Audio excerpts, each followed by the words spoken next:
C'est dans cet hôpital de Fécamp que Clémence a été prise en charge hier en début de soirée, après avoir passé 36 heures en mer accrochée à une planche. Tout a commencé dimanche soir. La jeune femme âgée de 24 ans est en vacances chez son oncle dans la Manche.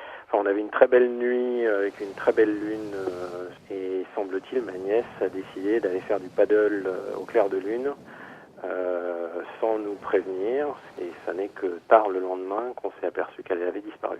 Dans un premier temps, la gendarmerie mène des recherches terrestres, mais très vite l'enquête se poursuit en mer au niveau de Saint-Vaast-la-Hougue. Pendant que l'hélico tournait au-dessus, nous on était au sol en train d'essayer de repérer des choses pour orienter l'hélico dans telle ou telle direction, pensant qu'on voyait des choses possiblement suspectes. Puis la nuit tombe et les recherches s'arrêtent. Clémence passe alors sa deuxième nuit en mer. Ce sont des plaisanciers luxembourgeois qui vont la repérer hier en début d'après-midi.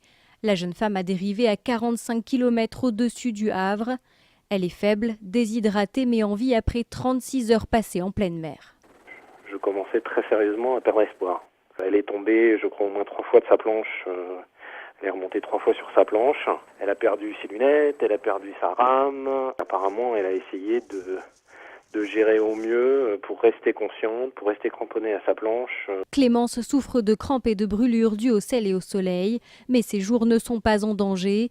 Dès qu'elle ira mieux, les gendarmes entendront son récit.